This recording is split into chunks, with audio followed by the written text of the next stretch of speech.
Hey everyone, welcome back to another video on the channel. Today we are going to be filming my 1000 subscribers special video. So today we plan on sleeving photo cards, storing photo cards, and I'm going to be doing a Q&A. This video is basically one big long thank you video to you guys. So I haven't sleeved photo cards at all on this channel before, so you guys will get to see exactly what sleeves I use. And then obviously we are also doing a Q&A portion while I'm sleeving and storing the photo cards, so you guys will be able to find out a little more about me. It's actually kind of funny because I've thought about doing Q&As in the past before, but I've always been worried about not getting questions when I ask you guys for questions.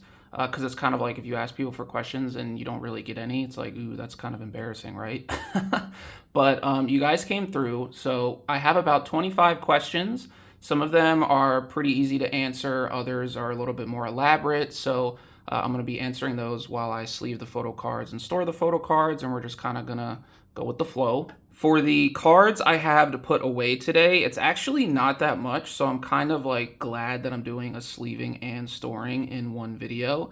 But I do have a lot of ITZY. That's probably the most I have to put away. I have a good amount of Red Velvet, some aespa. I also have some Kiss of Life here, some I-DLE, and then just 2 Blackpink cards, which I think this will actually be the first time I put away any Blackpink cards on my channel, period, like since I started my channel, because I think all of my Blackpink collection, photocard collection, existed before I started this channel. So that'll actually be kind of fun. But before we start sleeving and storing the photo cards, I did want to bring in, I guess, my little, like, it's like a cubby type thing. It's just a box, but it's like a cubby type thing of all my supplies. I don't think I've shown this on the channel yet, but this is kind of like my supply box that I use for basically my entire collection, and also when I like do photo card orders and stuff like that. So this box has almost everything that I need in it. So as you can tell, I have a whole ton of washi tape here, and I have more washi tape here. And then here is kind of where I store like all my sleeves and top loaders. These are random freebies that I just have in Ziploc bags. But then I have, you know, penny sleeves here. I have top loaders here.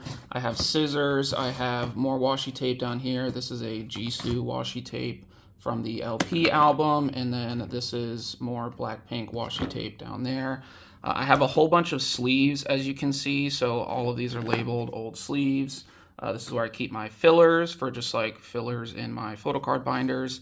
These are the white sleeves that I have for any like clear cards, so I can put them in a white sleeve.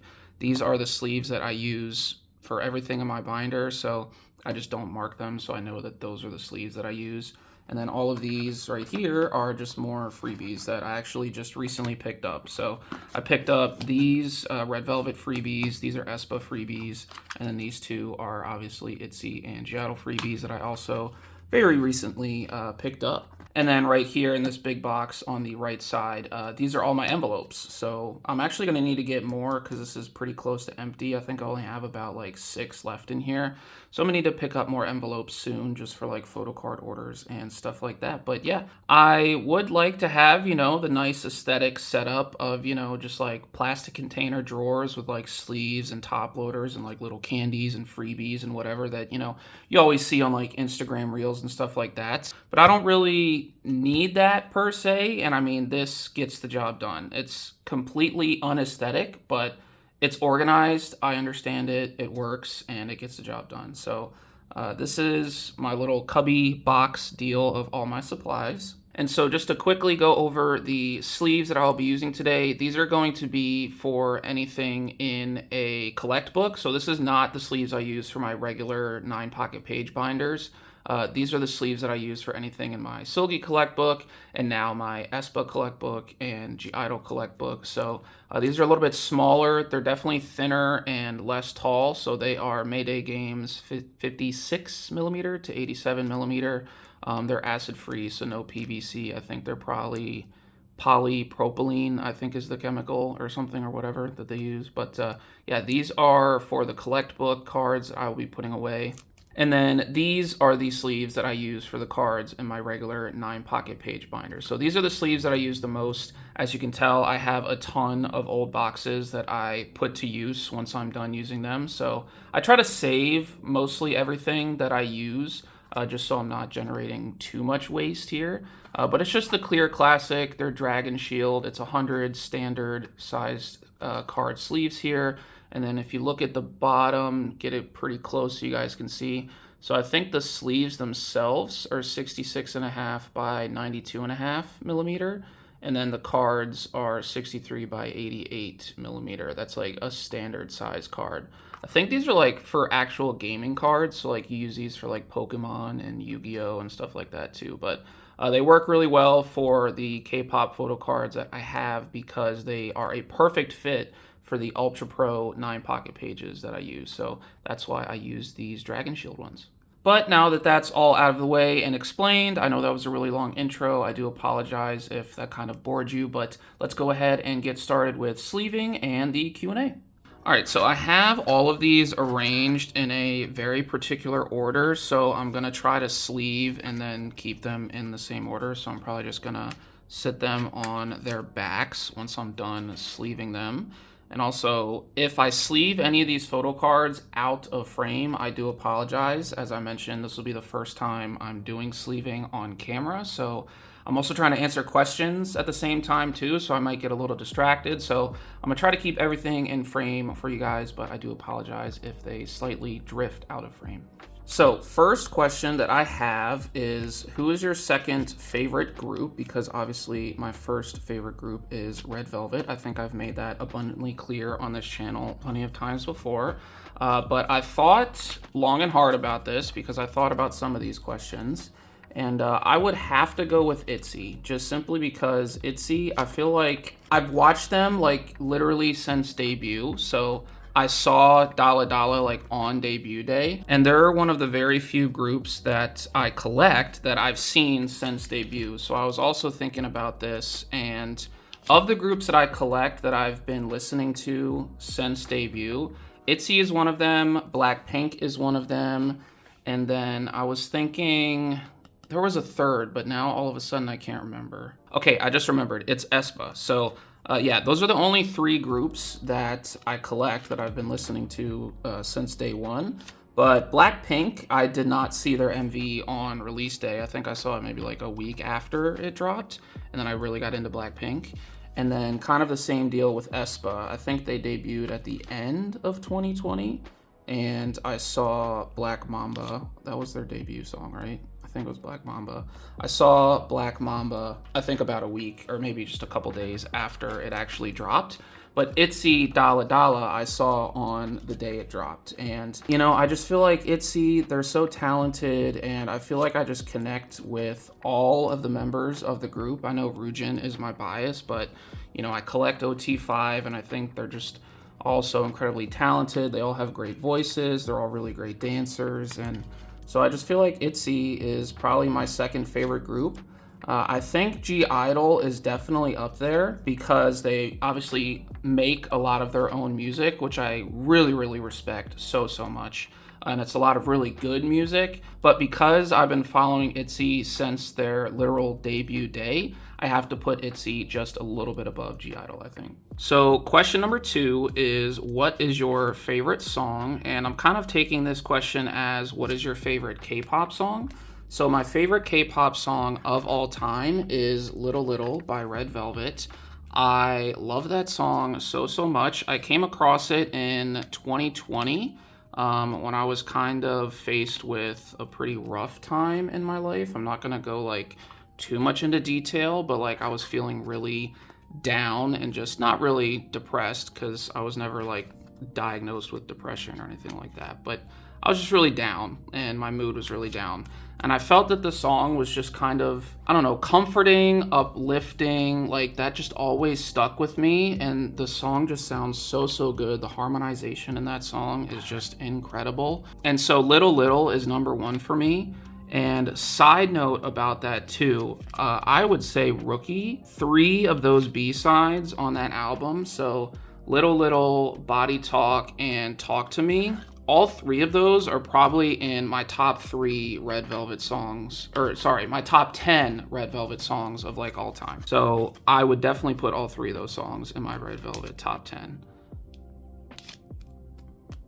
So next question is, which idol has your favorite photo cards? And I'm going to be a little biased here and just say my alt bias, which is Silgi. So I think Silgi has the best photo cards of the photo cards that I collect. But what I will say also, in addition to that, is that I think ITZY have the best pobs in like the entire game. So, you know, JYP, he likes to always go super crazy with all of the pob rounds that he does for, you know, Make Star and Soundwave and all these lucky draws and whatever. And just every single one of those sets I see that ITZY does, they're just absolutely stunning. Like, they just take the best photo card selfies. I don't really know how else to explain it. So I think ITZY probably have the best pre-order benefit and like non-album cards in the game. But as far as me personally, of the cards that I collect, I'm gonna have to be biased and say Silgi is my favorite. So the next question is, what is your favorite and least favorite era of Red Velvet? And I was impressed with this question because I never really thought about this too terribly hard. But as I was thinking about it, I landed on, and I don't know if this is going to be a surprise or a hot take, but I landed on Queendom. Specifically because Queendom era was their first era back after that like year-and-a-half long hiatus, right after Reve Festival finale, because Wendy had her injury that she was having to deal with. There was, you know, talks about disbandment and all this stuff, and, you know, they finally came out with Queendom. I think it was like in August of 2021, if I remember correctly. So for that reason, all of them coming together, being together again, like you could see how much it meant to them and just how awesome it was to be together, creating music again, and obviously like doing performances and stuff. So for what it meant to them, I think that's my favorite, but then it's also my favorite because it's my first comeback as, I guess, a quote-unquote stan. Because I did not stan Red Velvet before 2020. I was always familiar with them, and I liked a couple of their songs, so like Dum Dum and Ice Cream Cake and Psycho, obviously. Psycho was what really, really got me into Red Velvet in 2020, because when that came out, I was streaming that song like no one's business. And then obviously COVID happened, so we were all stuck inside, and then I started watching like Red Velvet, like funny moments compilations on YouTube and stuff like that. And so I started to like get the personalities of all the members that way. And then during COVID, there was what you would call, I guess, a canon event, which is basically like an event that I remember as like the moment where I was like, I have to stay in this group. And that was when I was working from home one day. And back then I was working a job where it was really hard to step away because it was like live TV essentially. So it was hard to step away and take breaks. So you kind of always had to be at your laptop because anything could happen like at any moment. And it's just like a very high stress environment. And so what I was doing was I was looking for like a playlist or just someone to put on like music wise on Spotify that I could just put on, play on a loop, not have to worry about it, just always have it in the background. And because I was starting to get into Red Velvet, I'm like, you know what? Let me just put This Is Red Velvet playlist on. And so quite literally, I had that looping for like 8 hours straight while I was working. I wasn't moving. It was a really stressful day. But as I was like, you know, paying attention a couple times throughout the workday, I was just like, oh my gosh, like their songs are awesome. Like, I don't think there's a single song that if I was really, really listening to this all the time, I don't think there's a single song that I would skip. So that was kind of the canon event of me deciding that, okay, I need to stan Red Velvet because their music's just so good. It's a no skip. I actually went back, and when I had time to like actually pay attention to the music, I listened to most of that playlist over again. I'm like, yep, these women are amazing. They can all sing. These songs sound incredible. The harmonization and just the vocal, I guess, integrity of all their voices is just so good. So that was kind of when I decided, okay, I'm gonna stan Red Velvet. But anyway, Queendom era is my favorite era for that reason. I really feel like I just kind of went on a tangent there. But my least favorite era, I could not really give you an answer because I like to be a mostly positive person, at least like what I put out into the world. and I couldn't bring myself to decide a least favorite Red Velvet era. What I will give you is my least favorite era is inactive era, so I'm not really answering the question, but anytime Red Velvet is inactive, it's always kind of just like, I wish they were active. But I was kind of thinking, if I could modify the question, I was kind of thinking what would be my least favorite like title track for Red Velvet. And oddly enough, I think I would probably have to say Rookie, which is so funny because I love that mini album so much for those 3 B-sides that I mentioned earlier. And Rookie, don't get me wrong, it's a very good song still. I still enjoy listening to it. It's very catchy, obviously, but out of all the title tracks that Red Velvet have ever released, I think that's probably my least favorite one. So I will kind of meet you halfway and give you that as an answer. So this next question is kind of a doozy. It's going to be a long answer. I'm just forewarning you because it's kind of like a loaded question, multi-pronged answer. So the question is, what inspired you to start this channel? And the answer is not super simple. There's a couple of things that inspired me to start this channel. First thing being is I love K-pop, and I think this channel is a good way for me to just enjoy this hobby a little bit more. Obviously, I was doing this hobby about 3 years before I started this channel, and I was kind of thinking of ways that I could just enjoy it, just a little bit more. And so I was like, okay, well, I watch a whole bunch of unboxing videos on YouTube anyway, so I know that a ton of people do unboxing videos, they do photocard videos, stuff like that. And I was always a devout watcher of Shawol Zenel on YouTube. I'm sure you guys know who that is. They're a very popular unboxing and photocard content channel. I would argue maybe the original, because I think she has 250K subscribers. That's kind of crazy that she has that much. That's also awesome, by the way. But I found that channel just randomly in 2020. I was watching MVs or something, and that channel, one of the videos popped up in my recommended. So I decided to watch it. I think it was a Red Velvet unboxing, and I was like, oh my gosh, people do this? I think I need to do this because this sounds really awesome right now. So that's kind of how I picked up collecting, but then also that's kind of just how I got the idea for starting this channel. I'm like, okay, well, a ton of other people do this, everyone's collections are different, so maybe there will be people out there that enjoy my collection just as much. So that's kind of one of the reasons why I started this channel, or what inspired me to start this channel. The other reason that inspired me to start this channel was I didn't have a job when I started this channel. I know that may come as a shock to some of you, but in the early summer, right at the beginning of summer in 2023, I was, through no fault of my own, laid off through my normal full-time gig, and I was just very heartbroken, and I felt backstabbed because, I'm a good worker. I put 110% into everything that I do. If my name is on it, I want it to be perfect. So, if I was working like that for the previous, oh gosh, was it 6 years? I think I was with them. If I was working like that for 6 years prior, then I really felt like I shouldn't deserve this. And I mean, no one deserves to be laid off, right? Being laid off is just one of the worst things ever. It's unfortunately the reality with capitalism, right? And us in America, we live in a hyper capitalistic society, sometimes to our own detriment. I'm getting off track here, but yeah, I didn't have a job at the beginning of 2023 because I was laid off, and I was once again kind of just super down, super depressed. I was kind of waking up every single day, spending several hours looking for new jobs, and after a long while of just no callbacks, no interviews, no nothing, because the job market back then and still now just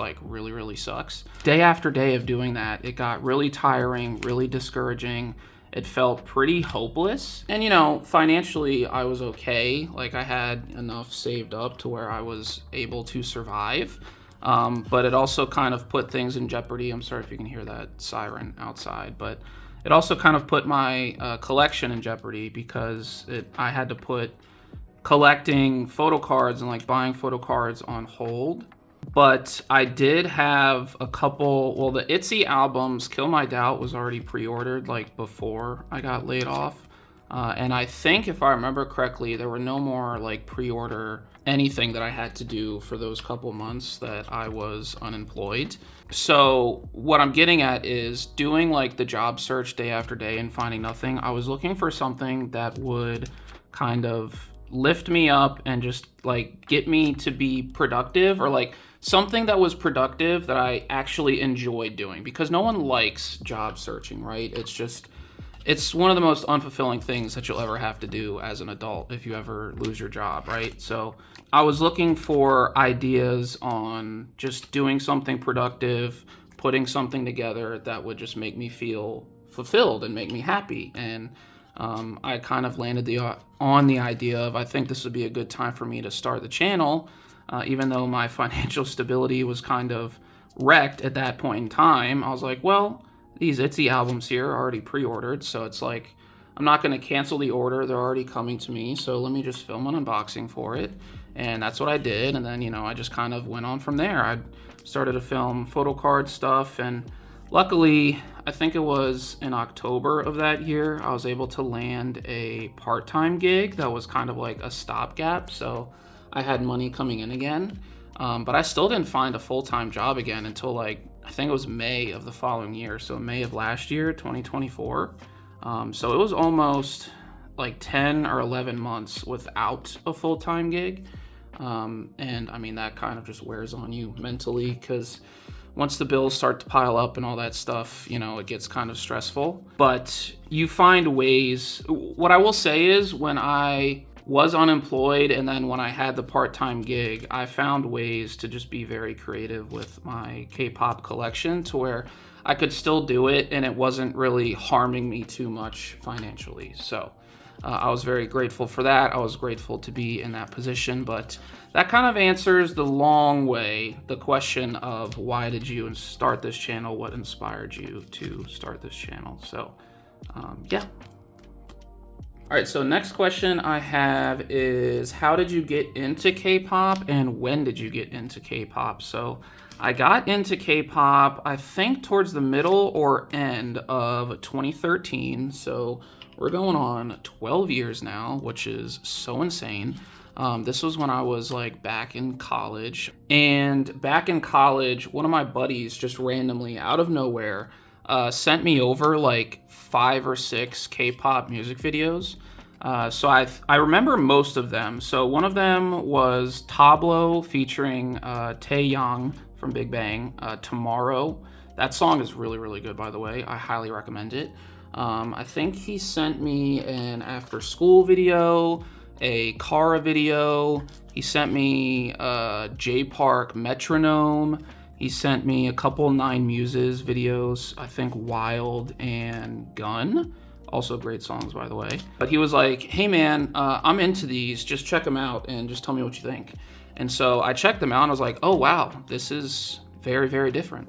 And at the time, I was kind of like disenchanted with American music, so I didn't really have any popular or just artists that I liked at that particular time. So I was looking for new music anyway, and that kind of just left the door open for K-pop to kind of take over. I didn't really seek it out at first, but because I watched those music videos, they fed into the YouTube algorithm. And one day I was just watching a random video and I noticed Big Bang's Fantastic Baby in the recommended or suggested videos or whatever next to the video. And I decided to click on it and listen to it, and I was like, oh my gosh, this is the most insane music video I think I've ever seen. And then the song is like really awesome too, right? It's kind of like an anthem type song. So that song I played on repeat for quite a bit. And yeah, that song kind of got me into K-pop, because then I would say I started to stan Big Bang. I was looking into like all their music after that.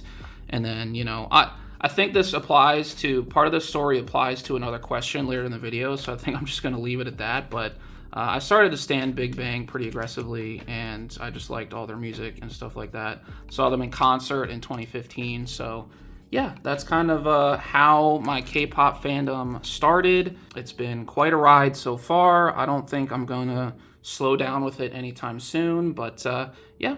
The next question we have is, how can you afford it, and what do you do for your job? And although I don't feel fully comfortable sharing what I do for my job, because that's just a boundary I don't feel like tearing down yet. I think it's probably the millennial in me. When growing up, everyone was just like, don't share things about yourself on the internet, because everyone was obviously very scared. I know future generations like, well, everything's on the internet, so why not just share everything, because it's already out there anyway. So anyway, I digress. But what I do for job, what I landed on, wait, hold on, I need the other sleeves for these. So what I landed on, what I was gonna tell you guys for what I do for my job is, I work in tech for a company that you would definitely recognize if I mentioned it.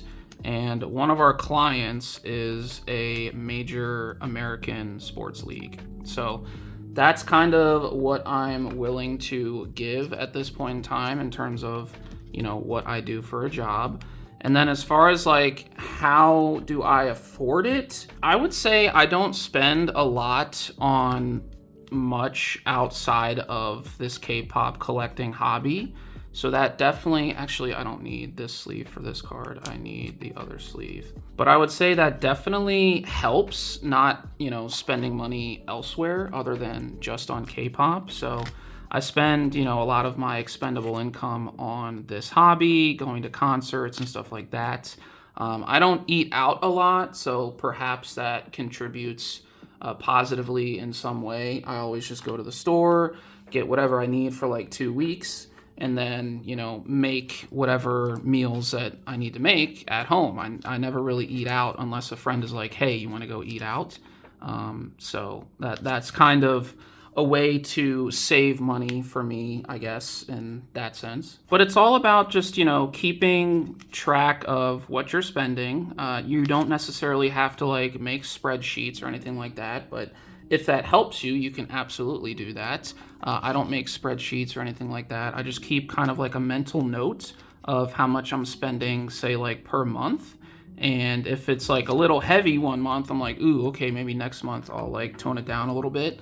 I'll look for less expensive photo cards and kind of just rotate. So if one month I go a little bit too crazy because I bought, let's say, you know, a handful of not expensive photo cards, because I really always try to look for the cheapest possible photo card, right? But let's say I splurged on like, you know, a couple, you know, $15, $20 photo cards, stuff like that, right? The next month that comes around, it's like, okay, I'm only gonna look for photo cards that are like under 10 bucks now. So kind of just keep it balanced in that sense. And that's how I find myself being able to afford it, and also just kind of like keep myself centered in terms of not getting too crazy with the spending, you know what I mean? So the next question is, what else do you collect? And this is a very good question, because I have collected things in the past before I had this K-pop collection. I think I mentioned in my last video, I had a Pokemon phase when I was younger, and I collected Pokemon cards for about a year, but after then kind of just phased out. I did collect baseball cards when I was younger for a little while as well. I can still remember like going to a convenience store like a 7-Eleven or something after Sunday morning church, and my dad would like buy me, you know, a pack of baseball cards or two, and then I get to open them up and then just put them in a baseball card binder that I had back then. And that's kind of how I would collect the baseball cards. I wouldn't obviously buy them myself because I was a kid, but you know, my dad was fueling that collection, if you will. And then as far as collections as an adult, I wouldn't say I have too many. I do collect, or at least I did, in my opinion, collect hats. I collect fitted hats from New Era. So New Era is like the leading hat brand, I would say, in like the entire world, if you ask me. And they obviously have licensing deals with basically every single major sporting league in America, at least. So like MLB, NBA, NFL, NHL, I'm pretty sure. So they make a lot of hats is what I'm getting at. And one of my goals was to, because I love baseball so much, collect at least one fitted hat of every MLB team. I think I have about 20. And so I kind of stopped in 2020 when I started collecting K-pop, and I haven't really added to that collection yet, or at least in a little while. So I guess that's one other thing that I collect. I collect bobbleheads of Baltimore Orioles players because that's my favorite baseball team. Not really by choice, but because I go to, or at least I did go to, quite a few games in the past. And I would always choose to go to like the bobblehead giveaway games where they just give you a bobblehead when you walk in the gate. So I have a lot of bobbleheads because of that.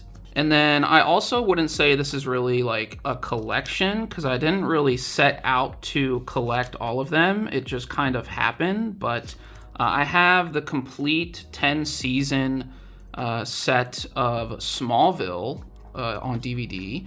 And then I have the complete 15 season set of Supernatural on DVD. So 2 shows that are probably my most favorite shows, I think, of all time, which a lot of people kind of snark at me for because they're like, ew, like 2 of your favorite shows of all time are CW shows? And I'm like, I mean, yeah, dude, I just like what I like. Like, I don't know what you want me to tell you. Like, Stranger Things is really good, and like, you know, there are other shows on Netflix and other streaming platforms and stuff like that that are really good. But like, I don't know, those shows just hit. I don't know what to tell you. Like, they just do it for me.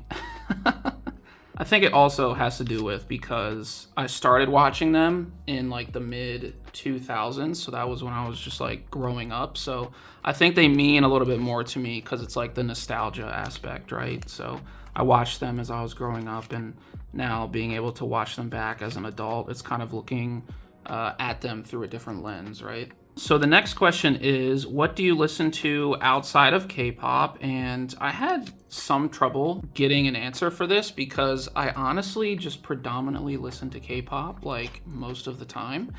I went through phases when I was younger. I went through like, you know, an R&B phase, or I would just listen to R&B. I went through like an alternative rock phase. I went through a metal phase.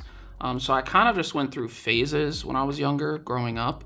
I guess what I can answer is like what I like other than K-pop, not necessarily like what I listen to, but what I like other than K-pop is like mid 2000s top 40 songs, you know? So like anything that came out between like 2003 and like 2007 or whatever, anything like in the top 40 from those years, I probably would really, really enjoy. I actually really enjoy Slipknot, which, funny story, that's one of the reasons why I decided to, I guess, stan Alexa as an artist, because Alexa also really likes Slipknot. And I think that's so cool because you would not think K-pop and then metal, like really hard metal music, would mix.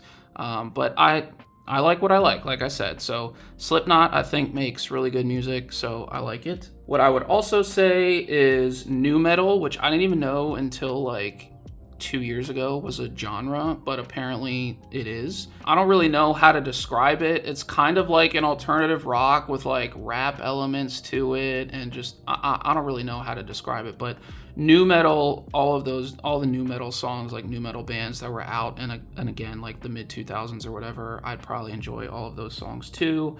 I really enjoy like the early 2000s, late 1990s boy groups. So like, you know, NSYNC, Backstreet Boys, 98 Degrees, all of them. Those were big part of my childhood. So anytime I hear one of their songs, I'm like, yes, I will sing along. This is awesome. Next question we have is, what were the first groups you stanned? And I alluded to this earlier, but Big Bang was definitely the first group that I stanned overall. They were kind of what pulled me into K-pop as a whole. But then after Big Bang, I was really into Block B as well. I thought a lot of Block B's music was really good. I still enjoy Nalina. I still enjoy Very Good, LOL, as one of their songs. I still enjoy Nilili Mambo, which is that's a classic song right there.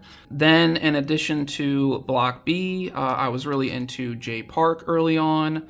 and I just liked all of Jay Park's solo stuff. The first song of his that I was introduced to was So Good, and that's like a music video where he pays a very heavy tribute to Michael Jackson. Like, he's got the red jacket, he's got all the dance moves and all that stuff, so I really like that MV. And then I think all of his subsequent releases, I still listen to Jay Park a lot to this day. All of his subsequent releases I've also really enjoyed, so yeah. And then as far as like the first girl group that I ever stanned, it was probably Girls' Day. So Girls' Day was the first group. I think the first MV for them I watched was Expectation or Expect. I still don't really know what the English translation is for it. But that was the first music video that I ever watched for them.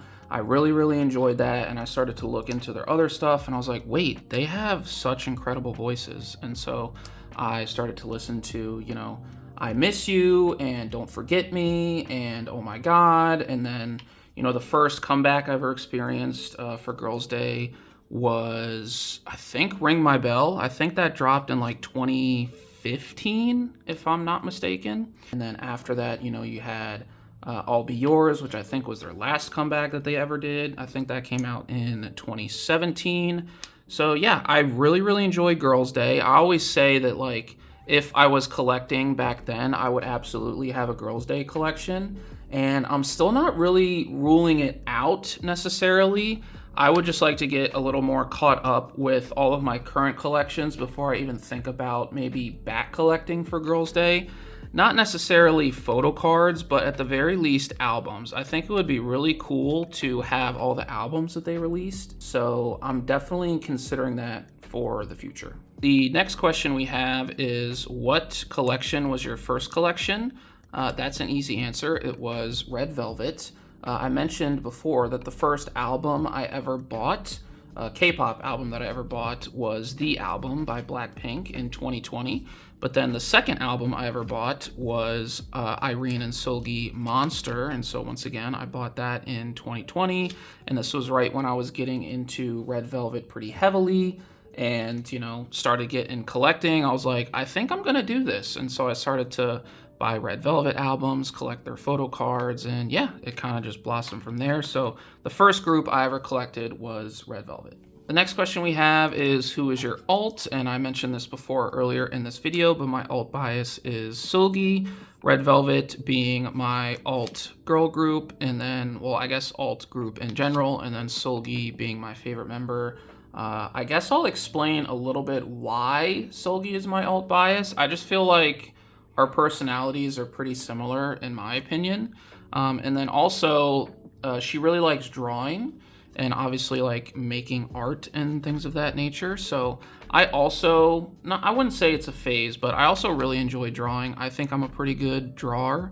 I used to spend a lot of time, especially when I was younger. I don't really have time to do it right now, but when I was younger, I used to spend a lot of time like drawing logos for different sports teams, just drawing different like players and stuff like that, like action shots of players running or like doing something like throwing a football or swinging a bat or whatever. I took a ton of like art classes throughout high school and college. I took like an honors drawing class. That was pretty cool. So I was definitely very into drawing when I was younger. I still kind of am. I find it to be really relaxing, but I just don't really draw too much anymore because I just don't find the time half the time. So that's one of the reasons why I like Seulgi so much. I also just think she's obviously a very super sweet person and a really good, kind heart, and I think that's super awesome. She's very talented. Love her voice, love her dancing style, just love. So that's why Seulgi is my alt. We are done sleeving photo cards, so now I'm gonna go ahead to the storing portion of this video. All right, so first up, I decided we're gonna store ITZY away, and just a note for like this storing portion, I'm predominantly just gonna be focusing on the questions. I'm not really going to be explaining where I'm putting the cards as I'm doing it. So just as a fair warning, predominantly focusing on questions, not like where I'm putting things. All right, so next question we have is favorite album packaging. And this was also another very interesting question. I would have to say the Red Velvet birthday cake from Birthday Era is probably my favorite packaging of the albums that I collect myself. I don't know about favorite packaging of all time, but that's definitely right up there with the best of them, in my opinion. But I also thought of Everglow and just how consistent their album packaging is. So, how they're always just very consistent with the size and shape of their albums. The one I would say slip up they had was with La Di Da, and that was because for whatever reason they put the albums like in a plastic pouch, which I don't own those albums, so that's fine with me. I would like to own those albums though. So if you see them anywhere, let me know, because I'm still trying to collect all of Everglow's physical albums if I can. They just don't print them anymore, right? But I do enjoy Everglow's albums and how consistent they are with just like the size and shape of their packaging. So the next question is, what is my dream brand collab or concept for any group that you stan? And I was thinking about this. I thought, because I mentioned New Era before in this video, that a collab between New Era and like ITZY or aespa would be really awesome, or even Red Velvet for that matter, because they all have, each of those groups have like different characters, right? And so New Era already has deals, like licensing deals with Marvel and like Nickelodeon, so they have like SpongeBob and like Rocket Power hats and just a whole different ton of hats. But can you imagine how cool it would be if you saw like a Twinsy on a New Era hat, or like one of the Cosmies on a New Era hat? I think that would be so cool. Like, I would probably sell them out myself if they ever collabed and did that. So that's probably what my dream brand collab would be. I don't think it's ever going to happen, but hey, I can dream. The next question that we have is, any tips or tricks for finding photo cards online? And this is kind of a tough one because I feel like it's kind of different for everyone in terms of how they look for photo cards online. So I felt like I had to kind of keep it general. But patience is definitely a huge tip that I would say, because, you know, when you see a photo card that you think is a good price, maybe like $7, and you might want to buy it right away, keep looking. You can obviously like bookmark it or whatever, but like keep looking and see if you can find it for like 6 or 5 or whatever. Just be patient with it, do your research, get like all the market data and stuff like that, because as you go through more and more photo cards, you'll see obviously dozens and dozens and dozens of different price points, right? And so it's just getting accommodated to what the different price points are for the cards that you're looking for, or just the cards in general for the group that you're looking at, and kind of gathering data that way, so you have a mental note of, okay, this is $5, or this is typically $10 or $7 or whatever it is, right? So I definitely think patience is a big one. And then just commitment, I would also say. You have to be, if you enjoy doing this, you have to be committed to, you know, just looking for the photo cards. And, you know, if you have a photo card that you really, really want, and, you know, I had a photo card like this not too long ago, the Shuhua, I think the last photo book version of I Feel, I was looking for very consistently for like a year straight, and I just couldn't find it, right?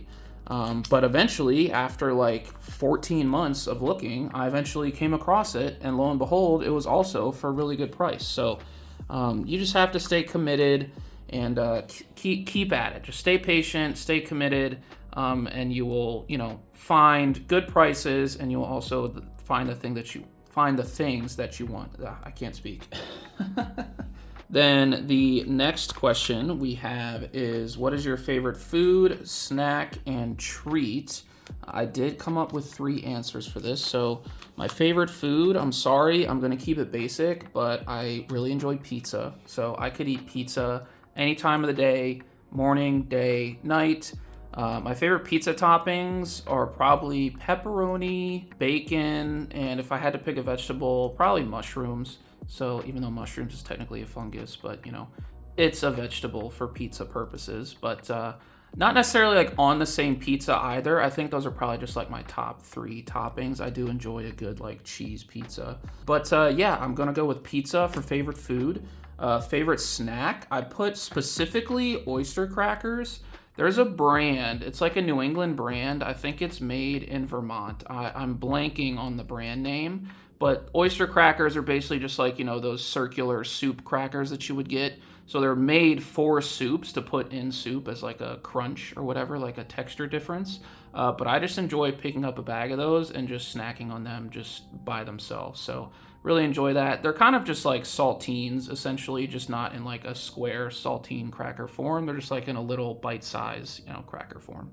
Then as far as treat, I would probably have to go with peanut M&Ms. I love M&Ms in general, but specifically the peanut ones are absolutely awesome.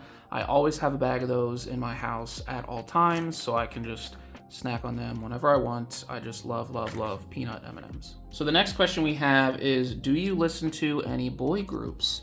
And my answer to that would be is not really, but I do kind of listen to NCT 127 and NCT Dream sometimes. I do like a lot of their title tracks, those two specific groups.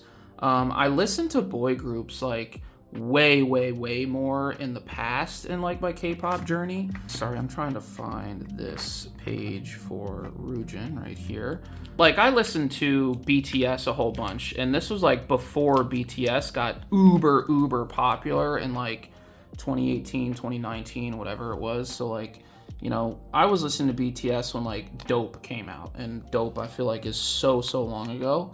And even before that too. So I listened to BAP a little bit, when they were a thing. I listened to Monsta X. Oh my gosh, Monsta X, I like really liked for such a long time. I kind of stopped listening to Monsta X, oddly enough, after Wonho left or was kicked for the group. I still don't even really know what happened in that situation. I don't know if he left or was just like kicked out, but I still listen to Wonho a little bit today. I like his title tracks. Monsta X, I don't really listen to any of their title tracks or like music after Wonho left. Like, so the Monsta X that I remember is like Trespass era and Rush era, like those first couple eras of Monsta X. I just really liked their music. But other than that, I can't really think of like too many other guy groups that I like truly listen to, like more than just a couple times every once in a while. I do enjoy SHINee. SHINee's title tracks are really cool. View, that came out in 2015, still, like, in terms of all K-pop songs, I would put it in my top 10. I love View so much. And then like Taemin has a bunch of solo releases. Danger, I really like Danger. That's an old song. Pressure Number is really good too by Taemin. So I have listened to guy groups and guy soloists in the past. I don't listen to them regularly as much anymore, but those are definitely some options that I have listened to in the past. The next question is, what do you do with the duplicate posters and or postcards when you buy different album versions?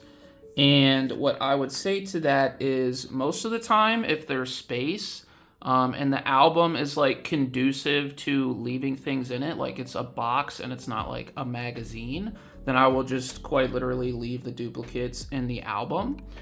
If it's a massive amount of duplicates, and I ran into this issue with ITZY a lot for Kill My Doubt era and Cheshire era and I think Loco era, I just set them aside. I grab like a gallon size Ziploc bag. I organize everything in terms of just like size, stow them in the Ziploc bag, and then I just put them in a box and they kind of just sit there. That's probably not like the best thing to do with the duplicates. I probably could sell them if I wanted to, but I'm always telling myself, well, they're there if I want to sell them like in the future. So, they're there. So as far as duplicates go, that's what I do with the extra stuff. I do have like a box specifically for not poster duplicates, but posters that I get as like pre-order benefits. So they're folded posters. I do have a couple rolls of posters, mainly from G-Idol releases, where it's just like quite literally 10 posters rolled up. And I'm not going to use that many posters. You probably saw them in my shelf tour video. They're kind of just like leaning against my shelves. But I have a couple poster rolls of just a ton of posters, and then I have a huge box of folded posters that I leave them in there. One day I think if I ever want to change around posters in my room, that's what I'll do. I'll just grab some from there, take down the posters that I have and put some up from there, but I haven't really done that yet. So that's just what I do with the extra stuff. And then the next question after that is, for posters or postcards that aren't necessarily standard size, what do you do with them? And my answer to that would be, I just find a way to store them in my large inclusions binder. So if it's not a standard size postcard, it's not going to fit in a 4 pocket, but it may fit in a 3 pocket. And if it doesn't fit in a 3 pocket, it should definitely fit in a 2 pocket. So that's kind of how I go about doing that. The posters and stuff like that, if they don't fit in like a 1 pocket, what is this, like an A5, A4 page? I always forget. Whether it's A5 or A4, it's just like a singular pocket page. If a poster doesn't fit in that, then I'll just fold the poster and store it that way. Like, to me, it's not that big of a deal. I don't really collect large inclusions like that. I just collect them in binders and such because it's a lot easier to store them in binders than it is to just, like I said, stow them away in a box. So that's what I do with that.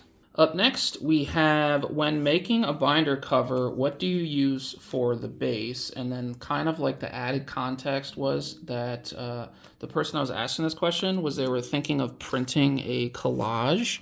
So they were kind of curious of like what paper to use. Me personally, I don't have too much experience in printing collages. The collages that I have made are just all made like by myself.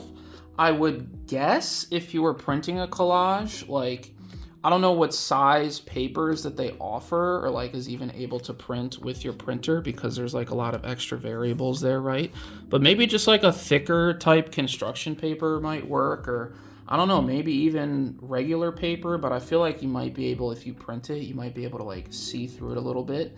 I don't know. It's kind of just all what you like might want and like what you're looking for in a binder cover. If you are interested, I just use regular paper for my collages, for my binder covers. If you are interested, I do have a video on my channel where I made a red velvet binder cover from like start to finish. And so you could watch that video on my channel if you wanted to just see like exactly start to finish how the process was for me. So yeah, that's kind of how I would answer that question. The next question we have is there any group you fell out of love with, and if so, why? It took me a long time to think of an answer to this question.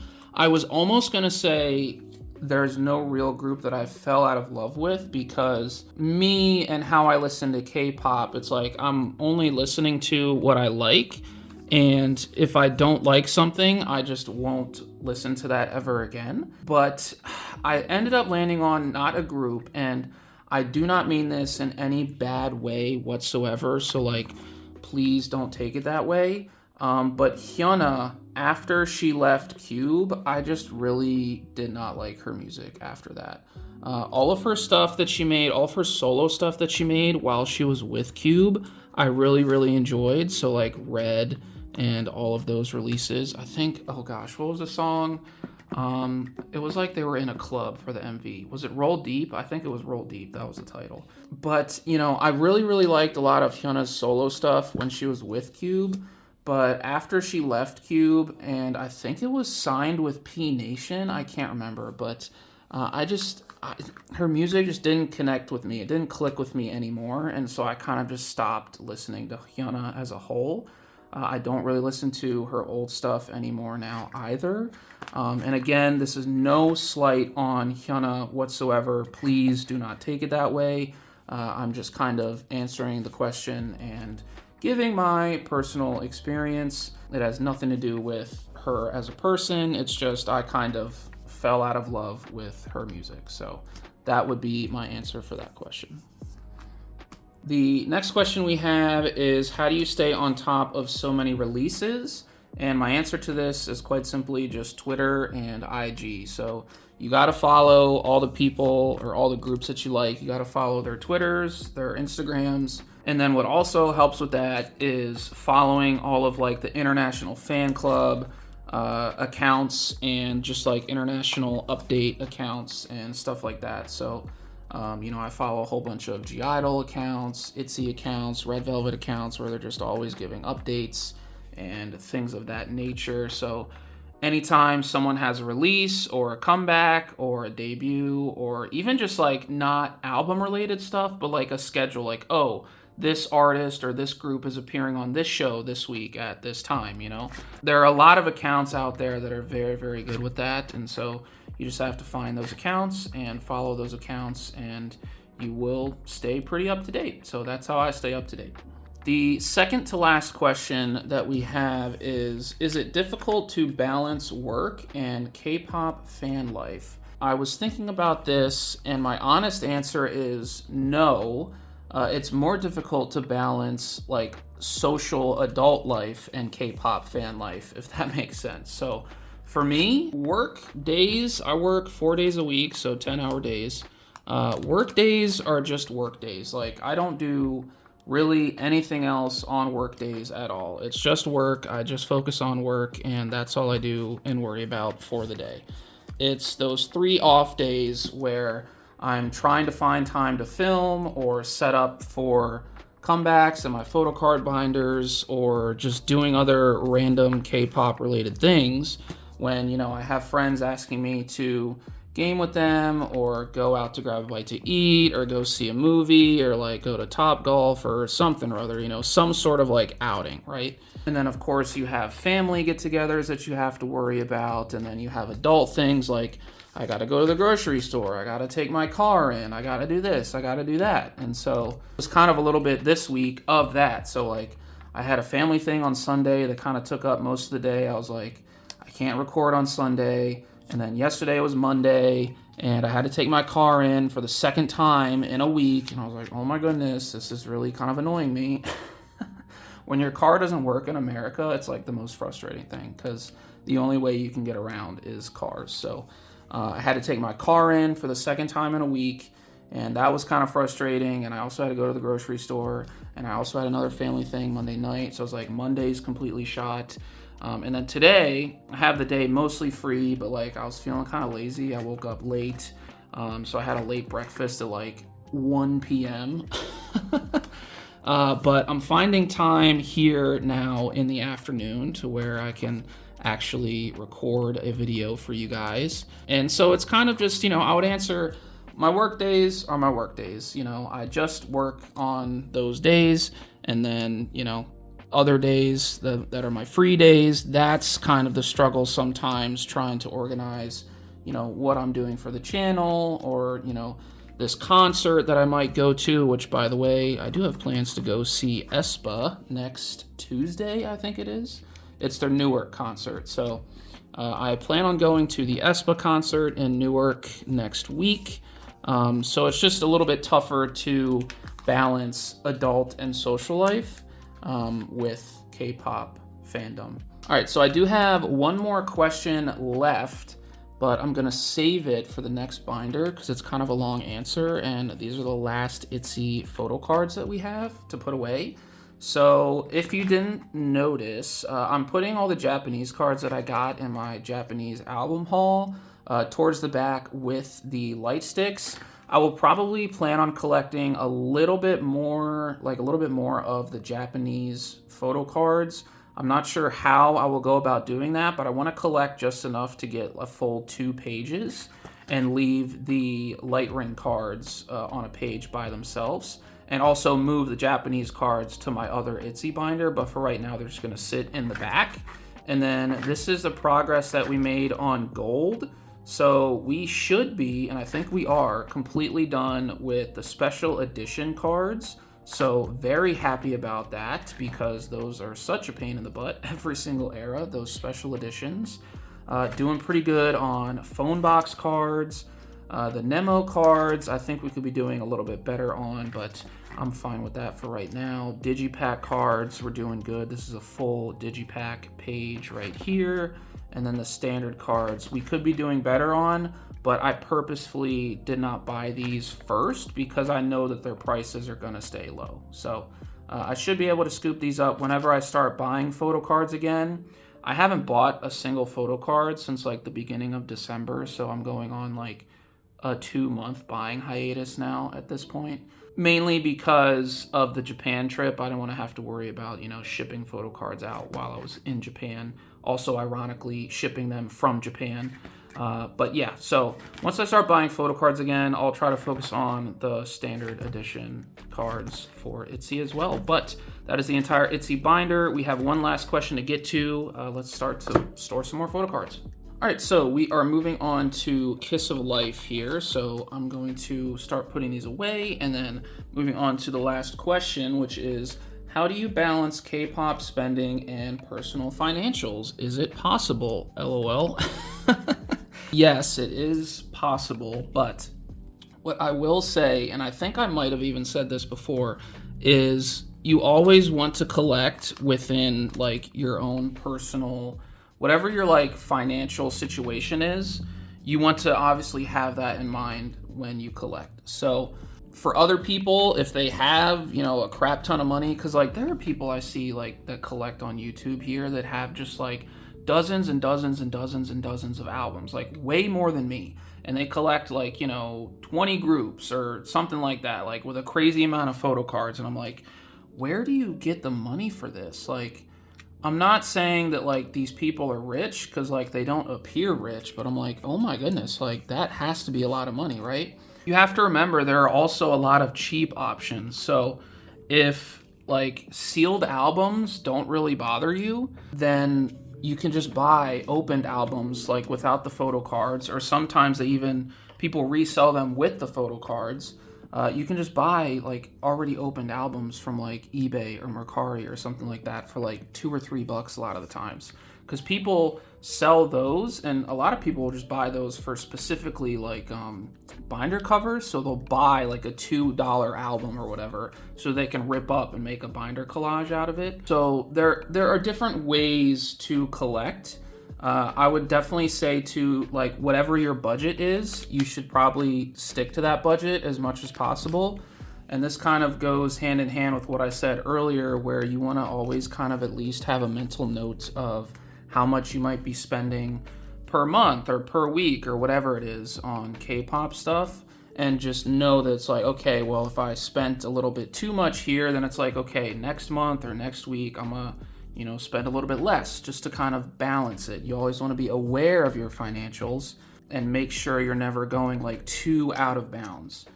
The irresponsible answer to this question would also be just accrue a whole bunch of credit card debt, which I would not recommend. But, that is technically also another option, but I do not condone running up credit card debt for a K-pop collection, but that's kind of just like a funny meme answer, I guess. But I think, just to kind of put a bow on the answer for this question, yes, K-pop collecting is expensive. There are different ways to do it. That's what makes it beautiful. There's different ways to do it. So you can do it an uber cheap way where all you're doing is trading photo cards. You're not even spending money. And you can, maybe buy $2, $3 opened albums just to collect the albums that you want and things of that nature. So there are cheap ways to do it. I prefer to collect sealed albums because obviously I can get those the quickest, but then also it's like no one else has touched this or rummaged around through it. So it's in the best condition it can possibly be in before it gets to me. And I have the means to do that, right? So that's why I do that. But if I didn't have the means to do that, I would have to collect a different way. I would not be able to sustain, living as a human being with bills and expenses and stuff like that if I didn't have the means to collect this way. So, and I kind of alluded to that earlier when I was unemployed for a little bit. I had to change the way I was doing my collection for those couple months because didn't have any money coming in. So it's kind of just a personal journey that you have to take. And, like I said, I'm hoping in my explanations during this video that I'm giving you like at least some knowledge or some tips and tricks on like how to navigate that journey, because I know if you're first starting, it is a lot, and it was a lot for me too back in like 2020 when I started collecting. But it just takes time, patience, and knowledge. Knowledge is power, and once you gain the knowledge, you will be all set to go. And I just realized I messed up by putting this unit card on the page before, so I'm gonna move that there, and then I need to make this an 8-page layout. So this is gonna have to get moved over, and all of these are gonna have to get moved over one. But that is all of the questions I have for this video. Thank you guys so much for all of the questions. I appreciate it so much that you guys pulled through and got me like 25 questions to answer. I had a lot of fun answering them, but for now, we have more photo cards to put away. I'm done with Kiss of Life, so this is what Kiss of Life looks like now. I'm just organizing them by member age and then in release order. So we have a good amount of Julie and Nati right now, and I would say a decent amount of Belle too, but we're not doing too well on Hanul. But this is my entire Kiss of Life collection so far. I have a couple Blackpink cards to put away, so let's do that. All right, so this is the Blackpink section of my binder, and I didn't want to, even though the cards that I have are from Square Up, and they're before all of this, like the album stuff, I didn't want to mess up like how nice this looked and how I arranged it before. And I knew I had a page with only 3 photo cards on it in the back of this to begin with. So once I get past Jisoo's solo stuff. So what I did, I had these 3 Lisa photo book cards back here anyway on a page by themselves. So I just decided to, for now, stow these Square Up cards on this page just to kind of fill out the page a little bit more. So I have this Lisa Square Up card that I got from my Square Up album that I bought in Japan. And then also from the same album, I have this Jisoo selfie card as well.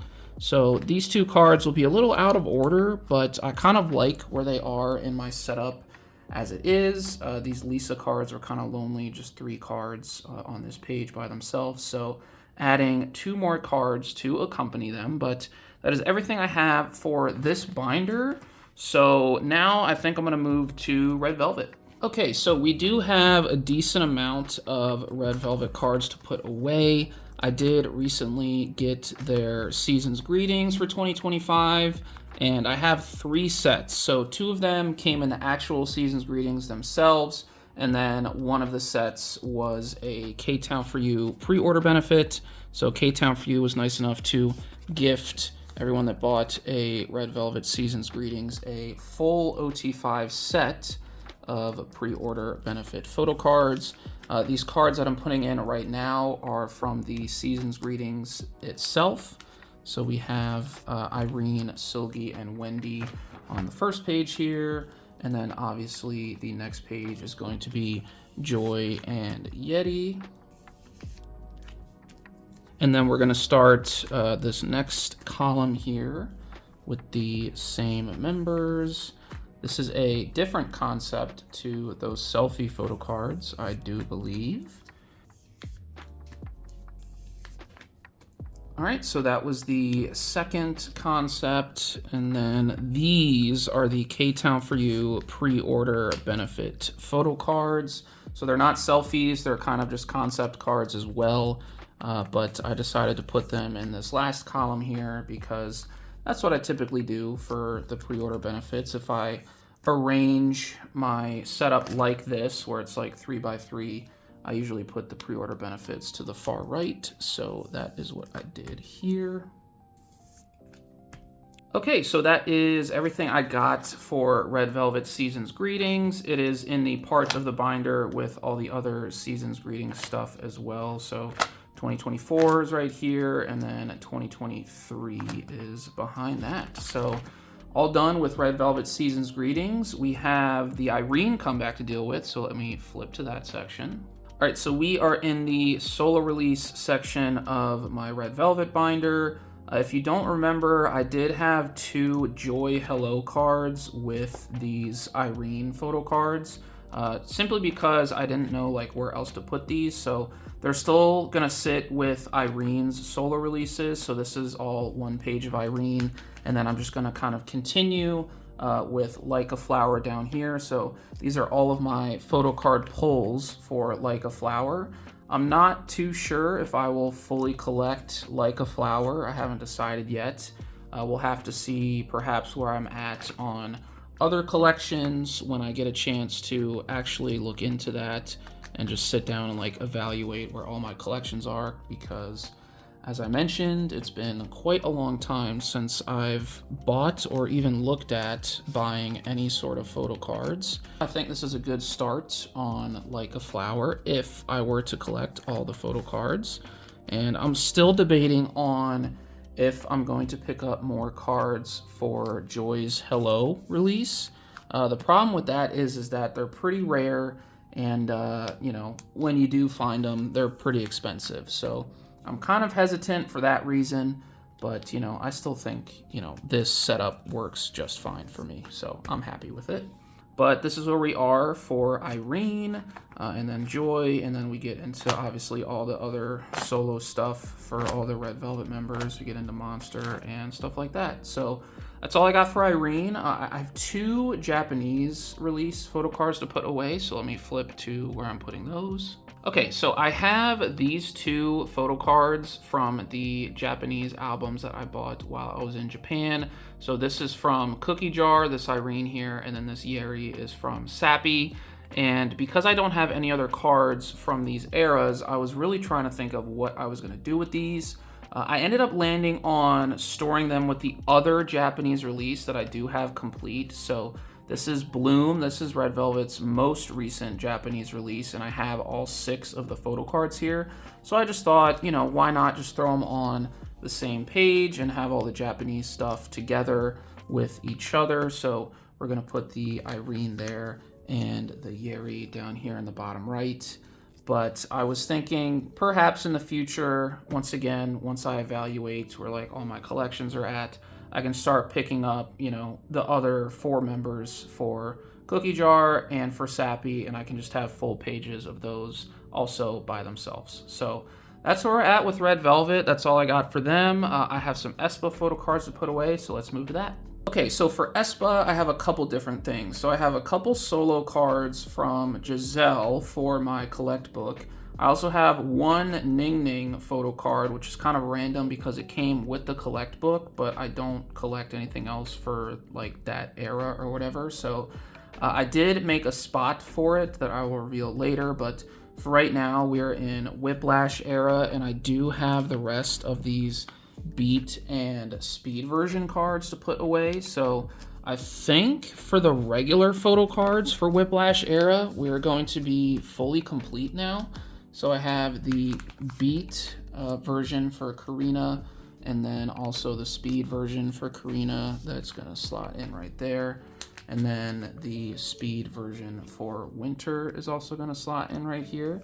So if I remember correctly, this page is done, but I'm also done with the other pages. So I think this is Sminny, and then this is the CDP cards, and then yes, we get into the pop. So Whiplash era is done for all the regular album photo cards, to my knowledge. I do have Japan exclusive photo cards that I'm putting away, and I'm probably just going to put them in these in this slot for POBs. So I hadn't decided. I made slots for 3 different POB sets for this era, and these are K-Town For You cards, by the way.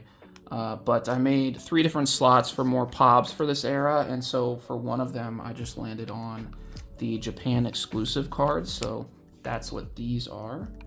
And I haven't decided on what other POB sets I'm going to do for the remaining 2. That's why I did not label them, but I will probably begin looking very, very soon. That is where we are at for Whiplash era right now, coming along pretty good. And then what I decided to do for this Ning Ning card, this Ning Ning came with the collect book that you're about to see me put the Giselle photo cards in, but it's a 2023 Seasons Greetings card, as it focuses up there. I don't collect anything for aespa Seasons Greetings wise, but I still wanted to keep this photo card. And since it's Seasons Greetings, I thought it kind of fits in with like the SMCU theme, sort of, because that's kind of also like an end of year, beginning of new year type thing. So I thought it made sense to put it here. And I mean, these aren't complete sets anyway.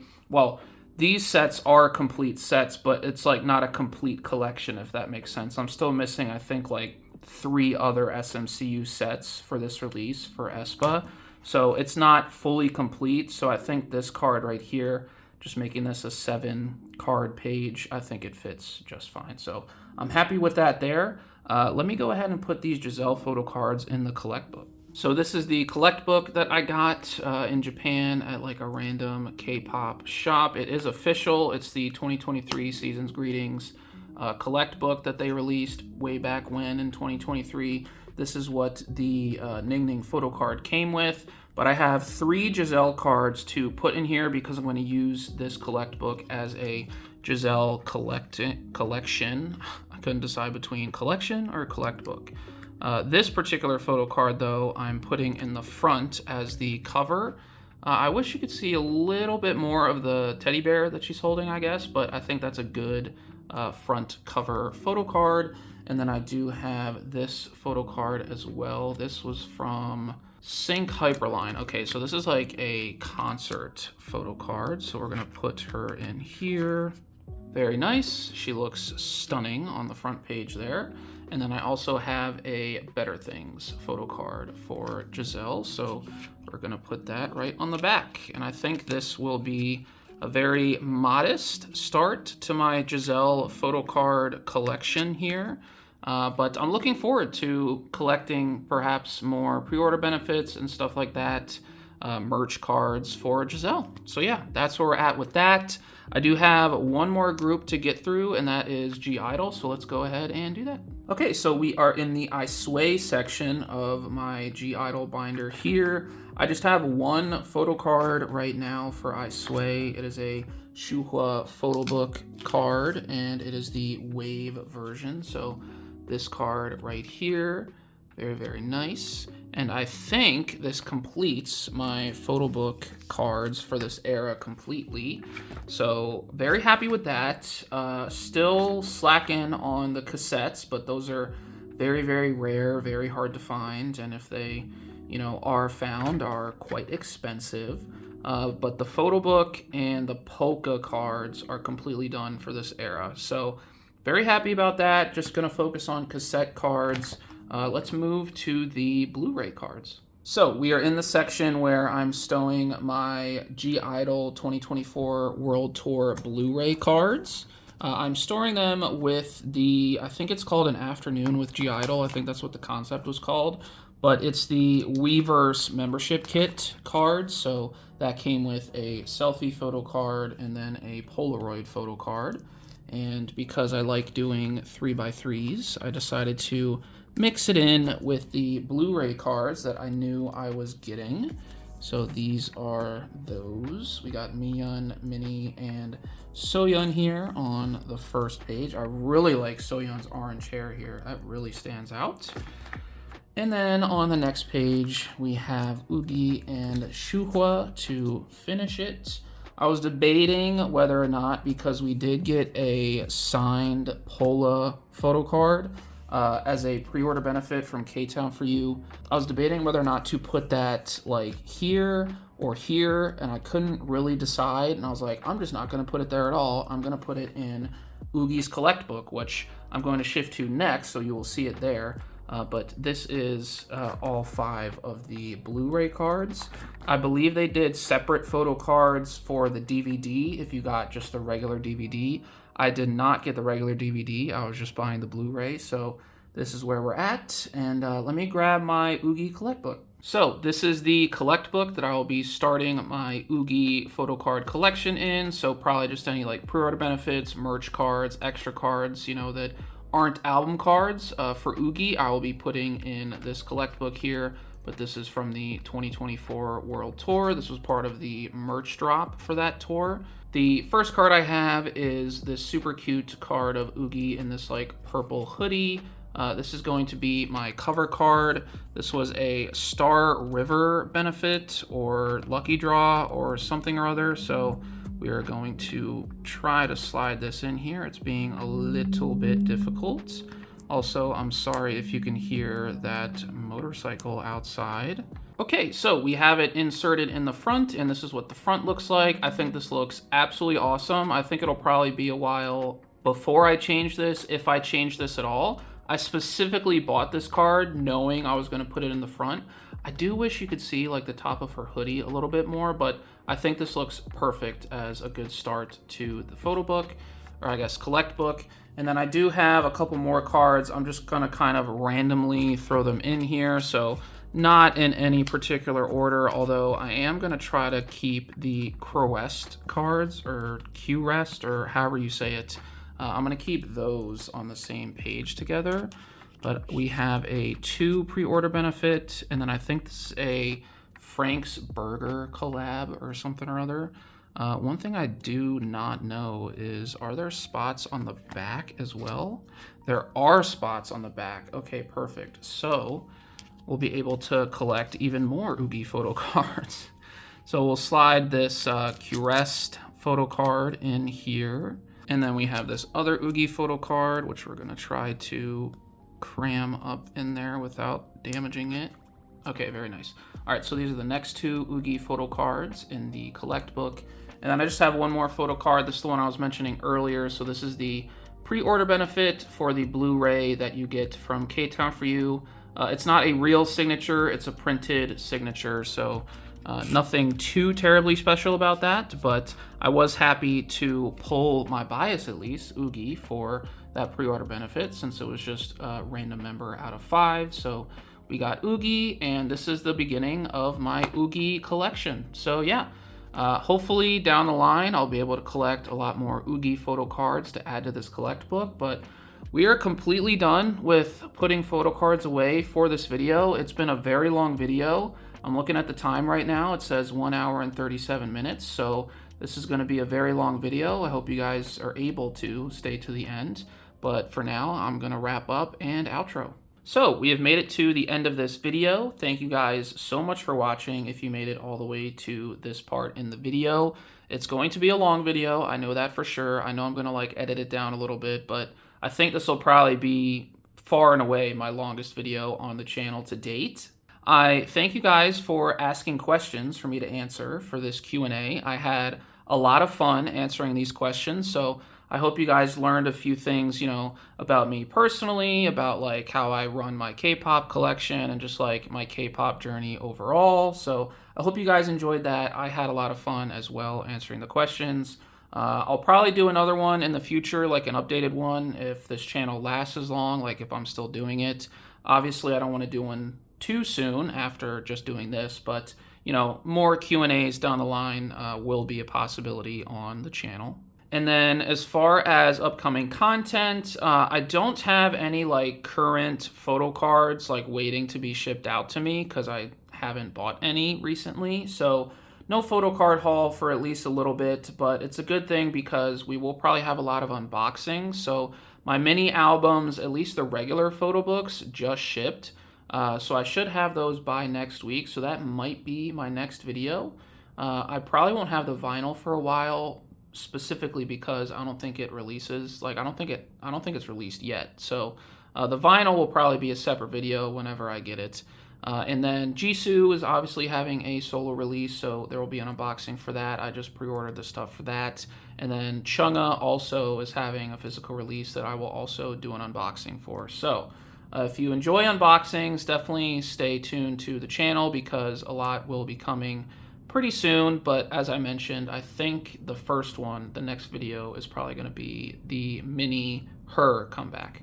And then I know I've said it a lot in these last 2 videos, but I still just want to say it one more time again. Thank you so much for 1,000 subscribers. It means so much to me that I'm able to grow a community collecting K-pop and just talking about K-pop in general because I love it so much. And you know, you all welcomed me into this community, and I thank you so much for that. And I'm happy to, like I said, grow a community and hopefully continue to grow a community where we can just be positive and chat about things that we like, you know, all the time. I want this to be a safe space for everyone, you know, no matter what. So Once again, very happy. Thank you so much for subscribing, watching, commenting, all that stuff. This last like year and what is it, 5 months, 6 months, something like that.